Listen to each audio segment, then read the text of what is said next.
Masechet Baba Metzia, traité Baba Metzia, Daf Pebet, feuille numéro 82. Nous sommes à la feuille 81, à la dernière ligne. La Gemara demande Veha idi ve'idi hilva'u al mashkon kadadi.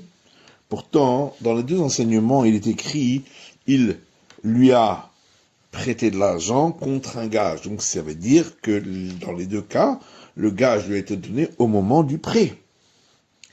Et là, l'okashia. En vérité, il n'y a pas de contradiction. Tanshilvaou Maot, quand on a dit que il était gardien bénévole, c'est dans le cas où il lui a prêté de l'argent, parce qu'il gagne rien. Tanshilvaou Perot, quand on a dit qu'il était gardien payé, c'est dans le cas où il a prêté des fruits, parce qu'il va lui rendre des fruits frais. Et donc il aura gagné qu'il aura des fruits frais, alors que s'il avait gardé les fruits chez lui, ils seraient plus frais.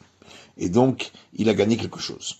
Et la Gemara demande, mais voici, étant donné que dans la suite de l'enseignement, il est dit, Rabbi Omer, il va ou marot shomer chinam, il va ou perot shomer sachar. Rabbi Yehuda dit, s'il lui avait prêté de l'argent, il est considéré comme un gardien bénévole pour le gage, et s'il lui avait prêté des fruits, il est considéré comme un gardien payé pour le gage. Ça veut donc bien dire que d'après le premier avis, on ne fait pas de différence entre les deux cas. Et la Gemara répond, Kula Rabbi Yehudaï. Toute la Braïta ici, c'est la vie de Rabbi Yehuda. Vechasuri Mersera, en vérité, il manque un morceau, voilà comment il faut le dire. Bariketani, voilà ce qui est enseigné. Il va où à la mashkon, s'il lui a prêté contre un gage. Shomer Sachar, il est considéré comme un gardien payé. Mais ça, c'est seulement dans le cas où il lui avait prêté des fruits. Il va au Maon, mais s'il avait prêté de l'argent, Shomer Chinam, il est considéré comme un gardien bénévole. Chez Rabbi Yehuda Omer, car Rabbi Yehuda dit, il va au Maon, Shomer Chinam, il va au Perot, Shomer Sachar. S'il lui avait prêté de l'argent, il est considéré comme un gardien bénévole. S'il lui avait prêté des fruits, il est considéré comme un gardien payé. Yari, Kalamalamatin de l'Oke Rabbi Akiva. Mais alors, demande la Gemara, notre Mishnah n'ira pas comme Rabbi Akiva, puisque Rabbi Akiva, dans tous les cas, il considère qu'il est gardien payé. Or, une Mishnah sans précision d'auteur, c'est l'avis de Rabbi Meir, qui était lui-même un disciple de Rabbi Akiva. Et la Gemara répond, et la Machavata matitin de l'Oke Rabbi Eliezer. Donc, on est obligé de répondre que notre Mishnah ne va pas comme Rabbi Eliezer, pour dire qu'elle va comme Rabbi Akiva. La Gemara dit, peut-être on va dire que la discussion entre Rabbi Akiva et Rabbi Eliezer, c'est dans le cas où le gage ne valait pas autant que le prêt, et ce serait une discussion concernant l'enseignement de Shmuel, d'Amar Shmuel, Hayman de Uspe Alpha Zuzel Ravre.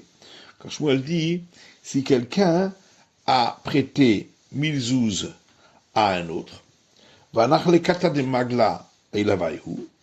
et l'autre lui a donné en gage le manche d'une serpe, donc qui fait beaucoup moins que le montant de la dette. S'il a perdu le manche de la serpe, il a perdu ses 1000 zouz. La Gemara dit, non, si le gage ne valait pas le montant du prêt, tout le monde est d'accord que on ne suivra pas l'avis de Shmuel, il n'aura pas perdu toute sa dette. Ici on parle d'un cas où ça vaut le montant de la dette. Et il discute sur l'enseignement de Rabbi Yitzhak. Rabbi Yitzhak dit, d'où sait-on que le créancier a acquis le gage? Parce qu'il est écrit que quand il lui rend le gage, la Torah dit à son sujet, et pour toi, ce sera une charité. Alors s'il n'a pas acquis le gage, pourquoi ce serait une charité? Donc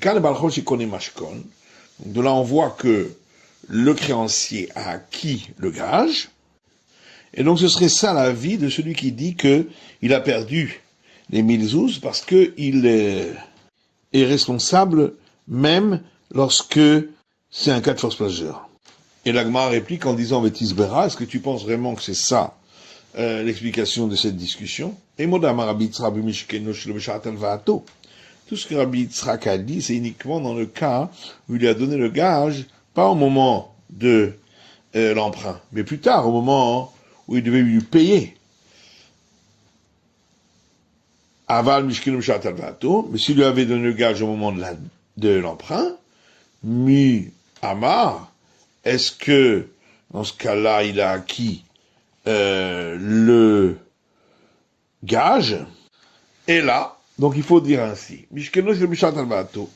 S'il a donné le gage, pas au moment de l'emprunt, mais au moment où il devait payer. Tout le monde est d'accord avec l'avis de Rabbi Yitzhak qu'il a acquis le gage. Ici, la discussion c'est dans le cas où il lui a donné le gage au moment de l'emprunt. Et la discussion concerne celle sur celui qui garde un objet perdu.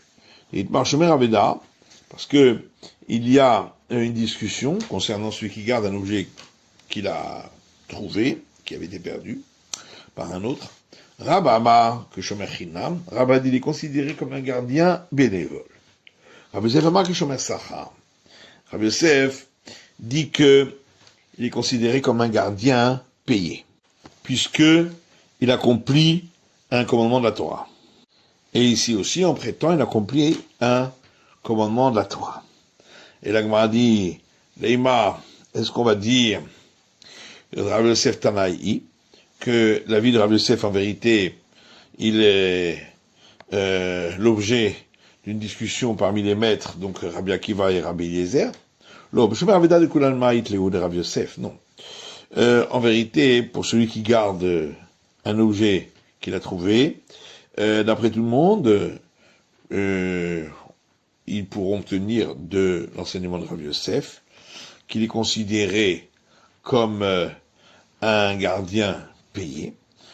Ici, la discussion concerne celui qui a prêté et qui utilise le gage. Marsavar mitzvah kavid. L'un, c'est-à-dire Rabbi Akiva, pense que malgré tout, il accomplit un commandement de la Torah. Chez Ilvahu, puisqu'il lui a prêté de l'argent. Et donc il est considéré comme un gardien qui reçoit un salaire, celui d'avoir accompli le commandement de la Torah. Marsavar la mitzvah kavid. Et l'autre, Rabbi Eliezer, pense que dans ce cas-là, il n'accomplit pas un commandement de la Torah. Chez l'Anato Mitkaven, puisqu'il a prêté pour pouvoir profiter du gage. C'est pourquoi il est considéré comme un gardien bénévole. Alors, on avait vu dans notre Mishnah, Abba Shaul Omer, qu'Abba Shaul dit, Mutar le Adam, la askir mashkono shel Ani, liot pochet veholer.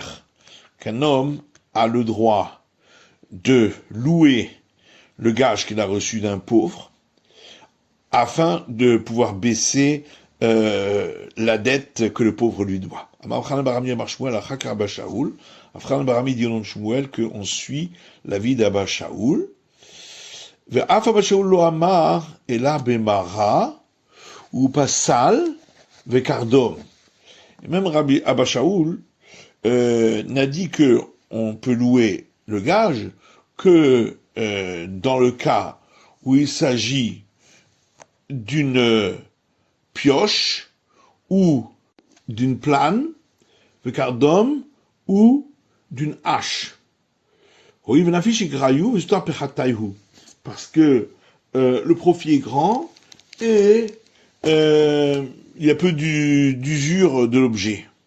Mais sinon, il faut demander l'autorisation pour le louer. Matitin Mishnah, Amavir Chavit Bimakom Namakom. Si quelqu'un transporte un tonneau d'un endroit à un autre, le shavra, il l'a cassé. Ben shomer chinam, ben shomer sachar, il shavra. Que ce soit dans le cas où il était un gardien bénévole ou un gardien payé, il jurera qu'il n'a pas été négligent et il sera dispensé du paiement.